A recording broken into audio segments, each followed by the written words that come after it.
नमस्कार, राधे टीवी देख रहे हैं आप और मैं हूं आपके साथ नंसी शर्मा। और चलिए बुलेटिन की शुरुआत करेंगे जहां मुख्यमंत्री डॉक्टर मोहन यादव की अध्यक्षता में मंत्रिपरिषद की बैठक हुई, जहां मीटिंग में कई अहम प्रस्तावों को कैबिनेट की हरी झंडी मिली है। मध्य प्रदेश विधानसभा के अध्यक्ष और नेता प्रतिपक्ष अब अपना इनकम टैक्स खुद भरेंगे और अब तक विधानसभा के अध्यक्ष और नेता प्रतिपक्ष का इनकम टैक्स दरअसल सरकार भरती आई है, लेकिन अब इन्हें खुद अपना इनकम टैक्स भरना होगा। दमोह जिले के सिंग्रामपुर में 5 अक्टूबर को कैबिनेट होगी, जिसमें सीएम मोहन यादव ने ये कहा है कि ये रानी दुर्गावती के प्रति राज्य सरकार के द्वारा सम्मान का प्रकटीकरण है। गौरतलब है कि सिंग्रामपुर रानी दुर्गावती की राजधानी रहा है और मार्कफेड से सोयाबीन की खरीदी होगी, जहां 4,892 रुपए में किसानों से अब सोयाबीन सरकार खरीदेगी। बैठक में प्रदेश में किसानों से समर्थन मूल्य पर सोयाबीन खरीदी का कार्य 25 अक्टूबर से 31 दिसंबर तक कराए जाने और किसान ई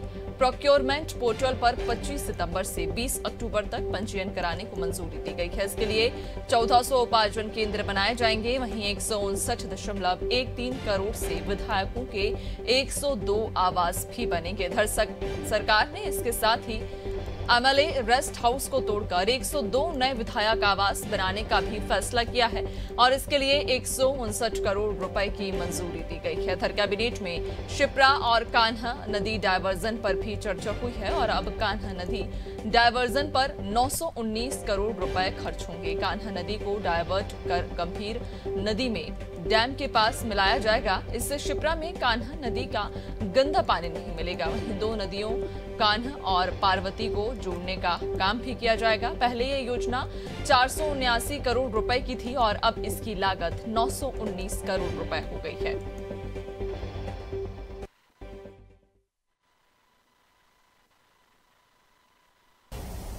विधायकों का विश्राम गृह आप सब जानते हैं कि काफी पुराना 1958 में जो बन के तैयार हुआ था वो पर्याप्त नहीं है। जिस तरह से लोग विधायकों के पास आते हैं 1 BHK के वो कमरे 2-2 कमरे अलॉट होते हैं और उसको लेके विधायक काफ़ी असुविधा महसूस करते थे। तो आज कैबिनेट ने 159.13 करोड़ की स्वीकृति दी है। हमारे विधानसभा अध्यक्ष जी ने भी इस बात को शासन के सामने रखा था कि विधायकों के लिए नए आवास बनाए जाएं। मध्य प्रदेश सरकार के जितने मंत्री हैं उन्होंने अब उनका इनकम टैक्स जो पहले शासन की ओर से भरा जाता था, अब वो मंत्री स्वयं अपना इनकम टैक्स भरेंगे। ये निर्णय हो चुका था। आज के कैबिनेट ने विधानसभा के अध्यक्ष, उपाध्यक्ष और नेता प्रतिपक्ष तीनों का इनकम टैक्स वे स्वयं भरेंगे। ये आज प्रस्ताव जो आया था उन्हीं की तरफ से आया था। विधानसभा में आपको ध्यान होगा कि अध्यक्ष जी ने भी कहा, फिर उपाध्यक्ष जी ने भी कहा, फिर नेता प्रतिपक्ष जी ने भी कहा।